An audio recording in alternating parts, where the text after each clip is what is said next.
আমাদের দেশের মহিলাদের খাসিয়ত এটা বেশি। জোহরের নামাজ একবারে বেড়াত লাগাইয়া শেষ টাইমে সমস্ত রান্না বান্না, করলা ভাজি, ডাল সব রান্না শেষ হয়েছে, গরু গোসল করাইছে, ছাগল গোসল করাইছে, উডান ঝাড়ু দিছে, আর অত্র ইউনিয়নে আর কোনো কাম নাই। সব কাম শেষ কইরা এবারে এবারে গেছে গোসল করতো। গোসল করে আইসা এরপরে আইসা রুকু সেজদা দপাদপ 12 রাকাত নামাজ 27 মিনিটে উড়াইয়া লাইছে, সোজা কথা সুইরা লাইছে নামাজ, দুমাদুম নামাজ। সব মহিলা না, যে মহিলা এমন করে না উনি রাগ করার দরকার কি, আপনি তো এরকম করেন না। আর যে বেডি এরকম খাচ্ছতের আপনি রাগ করলে কি, আপনি চেতলেই কি, কথা বুঝেন নাই কথা, আপনি চেততে ভালো হয়ে যান, কথা বুঝেন না। আপনি যদি জিদ ওঠে আপনি এটা বলেন যে যা হুজুরে এত বড় কথা কইলো, যা 101টা বাজে নামাজ পড়লাম। তো মাশাআল্লাহ, আমরা তো এটাই চাই, আপনি যাতে এরকম চেত ওঠে। বন্ধু মনে রাখো ভাইয়া, একটা কথা শক্ত কই, রাগ হইও না প্রিয় ছেলে বাপ। এই কপাল পৃথিবীতে উপার্জনের দুনিয়াবি কোনো কাজে লাগে না। এই হাত পাও এগুলা মানুষের অঙ্গ প্রত্যঙ্গ কাজে লাগে বিভিন্ন উপার্জনের কাম। এই কপাল এটা দুনিয়াবি কোনো কামে লাগে না, এটা কোনো কাজের জন্য, ওইটা দিয়ে কোনো উপার্জনের কোনো কামে, দুনিয়ার কামাইয়ের কোনো কাজে এই কপালের এটুকু জায়গা ব্যবহার হয় না, এটা লাগে না আর কি। তাই এটা আল্লাহ তাআলা কেন বানাইছেন? খোদার কসম রব্বুল আলামিন এই কপাল শুধুই সেজদার জন্য বানাইছেন, শুধু সেজদার জন্য।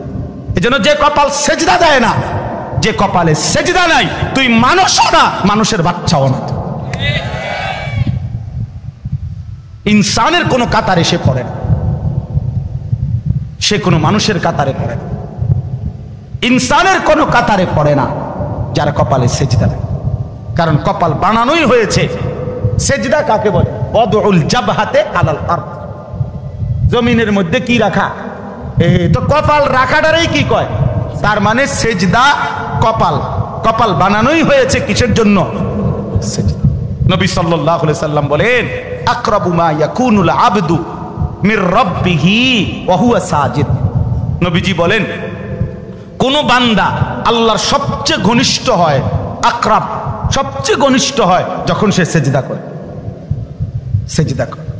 এজন্য আমার শায়েখ আল্লামা মুফতি মুশতাকুন নবী কাসিমি হুজুর সবসময় এটা বলে যে কোন বান্দা যখন সেজদা করে তো আল্লাহ তাআলা তার পিঠে মাথায় এভাবে হাত বুলায় দেয়, আদর করে। আল্লাহ আদর করে, আল্লাহর কুদরতি পায়ে সেজদা দেয়, মালিক তখন আদর করে দেয়, পিঠে মাথায় হাত বুলায় দেয়। আল্লাহ ডেকে বলে, আনিস আমারে সেজদা করছো না, এর ফারাসা, উঠো, মাথা উঠো, ওঠো, বসো, বসো, আর কিছু বলবা কিনা বলো।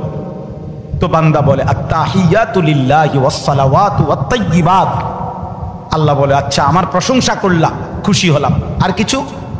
আল্লাহুম্মা সাল্লি আলা মুহাম্মদ ওয়া আলা আলি মুহাম্মদ। ও মাশাআল্লাহ, আমার বন্ধুর প্রশংসা করলা, দুরূদ পড়লা, আমি এত খুশি হলাম, এখন কিছু আর বলবা? তো বান্দা বলে আল্লাহ সেজদা দিয়ে আপনার কাছে আসলাম, আপনার প্রশংসা করলাম, আপনার বন্ধুর দুরূদ পড়লাম, একটা উদ্দেশ্য আছে, মাকসাদ আছে। কি মাকসাদ, কি উদ্দেশ্য? আল্লাহুম্মা ইন্নী যালামতু নাফসি যুলমান কাসীরা। আয় মাওলা, আমি বড় নাফরমান মাওলা, আমার গুনাহ অনেক বেশি মাওলা, আর আমি জানি ওয়ালা ইয়াগফিরুয যুনুবা ইল্লা আনতা, আপনি ছাড়া আর মাফ করার কেউ নাই। এই জন্য আপনার এত কাছে আসলাম, আপনার স্পর্শ পেলাম, আপনার বড় আকরাব ঘনিষ্ঠ হলাম। উদ্দেশ্য হলো ফাগফিরলি মাগফিরাতাম মিন ইনদিক, আপনার পক্ষ থেকে আমারে ক্ষমা করে দেন, ওয়ারহামনি আমার একটু দয়া করে দেন, ইন্নাকা আনতাল গফুরুর রহিম, আপনি মাফ করবেন না কা, আপনি তো ক্ষমাশীল, আপনি দয়া করবেন না কেন, আপনি তো রহিম, দয়াবান। আল্লাহ বলে কস কি রে বান্দা, এত আদর করে বললে মাফ না করি কেন? হ্যাঁ কি কইছেন এখন? আল্লাহু আকবার। এই জন্য বান্দা যখন সালাম ফিরায় এই ডানে বামে, তখনই একবার কি পড়ে আল্লাহু আকবার, অর্থাৎ উদ্দেশ্য হলো সে সালাম ফিরাইয়াই আল্লাহু আকবার বলে, অর্থ বলে আর মানুষের জানায় ভাই সাহেব আল্লাহ বহুত বড় মহান, উনি আমার মাফ করে দিছে। আল্লাহু আকবার। এই জন্য আপনারাই তো কইয়া উঠলেন আল্লাহু আকবার। নিজে নিজে। আল্লাহু আকবার। জন্য দোস্ত, বান্দা সেজদা দিয়ে বসলে সালাম ফিরাইবার আগে আগে রব মাফ। চলো ইনশাআল্লাহ রাত গভীরে চলো নিয়ত করি ইনশাআল্লাহ। নওজোয়ান, আগামী দিনে ইসলামের জন্য তোমাদের দরকার। আগামীর পৃথিবীতে কালেমার পতাকা উড়াবার জন্য নওজোয়ান তোমরাই দরকার। প্রিয় নবী সাল্লাল্লাহু আলাইহি ওয়াসাল্লাম তারিখের মধ্যে কথা স্পষ্ট আছে। নবীজি সাল্লাল্লাহু আলাইহি সাল্লামের 23 বছরের নবুয়তের জীবনে নবীজিকে তার দ্বীনের কাজে সবচেয়ে বেশি সহযোগিতা করেছেন যারা, অহুম শাবাব, তারা ছিল যুবক, বৃদ্ধ অল্প ছিল। হযরত আনাস ইবনে মালিক 10 বছরের যিনি নবীজির খাদেম ছিলেন, তিনি বলছেন, কুন্না নাগজু মা রাসূলিল্লাহ সাল্লাল্লাহু আলাইহি ওয়াসাল্লাম ওয়া নাহনু শাবাব। আমরা নবীজির সাথে যুদ্ধ করতাম, প্রত্যেকটা জিহাদে অংশগ্রহণ করতাম।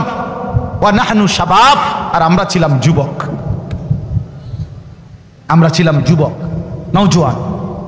এই জন্য বাবা চাচারা তোমাদের জন্য দোয়া করবে, আমরাও তোমাদের জন্য দোয়া করব। এখানে আমার এই আয়াতটা এবার শুধু শোনো, তারপরে তুমি দিল থেকে বুঝো। আল্লাহ তাআলা এখানে বলছেন, ফাখালাফা মিন বাদিহিম খালফুন, প্রত্যেক জাতি গোষ্ঠীর মধ্যে নিকৃষ্ট প্রজন্ম, মন্দ উত্তরসূরি, নিকৃষ্ট জেনারেশন কারা?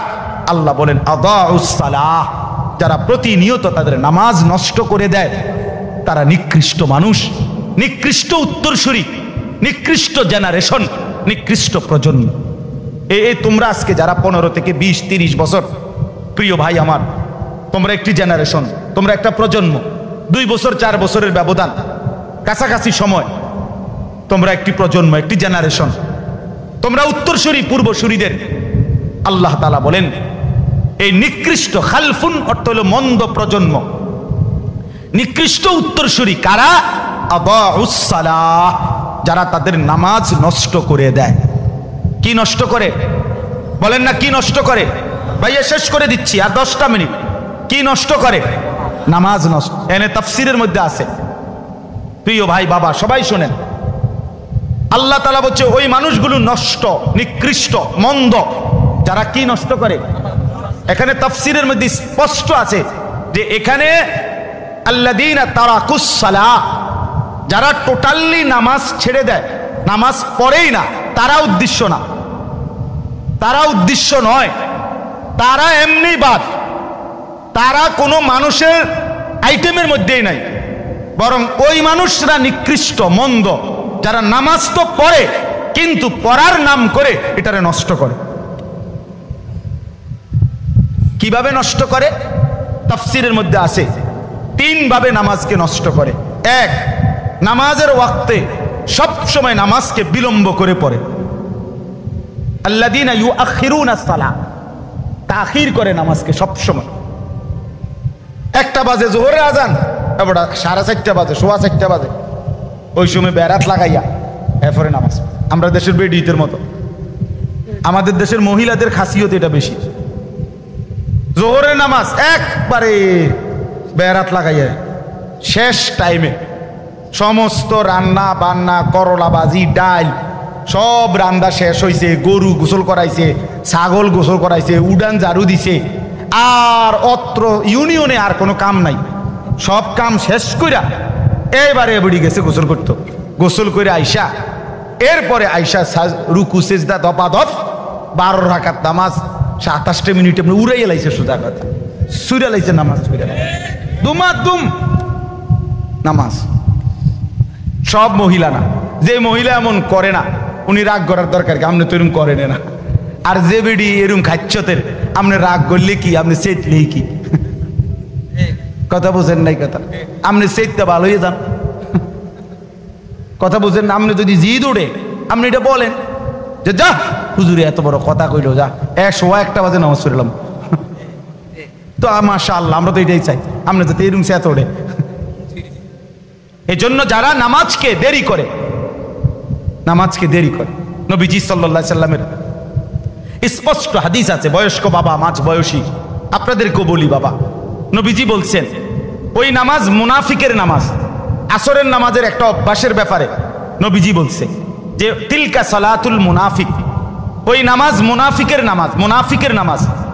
ইয়ারকুবু হাত্তা তাগরুবা শামস, যে আসরের নামাজ না পড়ে বিলম্ব করে, এমনকি সূর্য ডুবার কাছাকাছি হয়ে যায়, ঠিক ওই সময় হাত্তা কানাত বাইনা কারনাই শাইতান, সূর্যটা তখন ডুবতের সময় শয়তানের দুই শিঙের মাঝখানে থাকে। নবীজি বলেন কামা ফানাক্কারা আরবাআন, তখন ওই লোক আসরের নামাজের নাম করে 4 রাকাতে যেন 4টা ঠক্কর মারে। লা ইয়াযকুরুল্লাহ ইল্লা কালিলা, ঠিকমতো তাসবিহগুলো নামাজের আহকামগুলো আদায় করে না। নবীজি 3 বার বলছে ওইটা মুনাফিকের নামাজ, মুনাফিকের নামাজ, মুনাফিকের নামাজ। তাহলে কি বোঝা গেল? নামাজ পড়ে না এটা না, নামাজ পড়ে, তবে কি করে? কথা বলেন না কেন? সে নিকৃষ্ট। 2 নাম্বার, নামাজের মধ্যে ফরজ আছে, ওয়াজিব আছে, সুন্নত আছে, মুস্তাহাব আছে, আছে কিনা? এগুলো যে ঠিকমতো আদায় করে না, রুকু সেজদা যে ঠিকমতো আদায় করে না, তাসবিহগুলো ঠিকমতো আদায় করে না, নামাজের ওয়াজিব ফরজগুলো ঠিকমতো আদায় করে না, রুকু দিছে, রুকুর থেকে সোজা হয়ে দাঁড়ানো কি ওয়াজিব? কথা বলেন না, ওয়াজিব। এবারে রুকুর থেকে একটু উঠতেই নিচের দিকে জায়গা, এমন কাকু নাই? আছে, আছে, আমরা বহুত দেখছি। সেজদা দিতে গিয়া 2 সেজদার মাঝখানে স্থির হয়ে বসা ওয়াজিব। কি বলেন না? ওয়াজিব। এবারে সেজদা দেয় কেমনে? একটা সেজদা দিয়া মাথাটা একটু আলগি দিয়ে আরেকটা মার, পটপট করে 2টা সেজদা মেরে দিল। আরে বুঝেন আপনি কি সেজদা দিলেন? মাঝখানের ওয়াজিব ছুটে গেল যে। কথা বলেন নাই? এই আল্লাহ তাআলা বলছেন এই মানুষগুলো হচ্ছে নিকৃষ্ট। নবীজি সাল্লাল্লাহু আলাইহি সাল্লাম বলছেন আসরাকুস সারিক, রুকু সেজদা যে চুরি করে সে সবচেয়ে বড় চোর, বড় বিগ চোর, গ্রেট চোর, বড় চোর, চোর দা গ্রেট। হ্যাঁ, তাইলে বোঝা গেল নামাজকে যে ফরজ ওয়াজিব মুস্তাহাব সুন্নাত ঠিক মতো আদায় করে না, সে তার নামাজকে কি করে? নষ্ট করে। 3 নাম্বার হলো নামাজের জামাত যে ছেড়ে দেয়, জামাতে যে নামাজ পড়ে না, এটাকে অভ্যস্ত বানায় নিছে জামাত ছেড়ে দেওয়া, এই ব্যক্তিও নামাজকে নষ্ট করে। তাহলে আমার ভাই, আমার বাবা, যদি আল্লাহ তাআলা এখানে বলছেন নামাজকে পড়ার নামে যারা নামাজকে নষ্ট করে তারাই নিকৃষ্ট, এবার যারা টোটালি নামাজ পড়ে না তারা কি?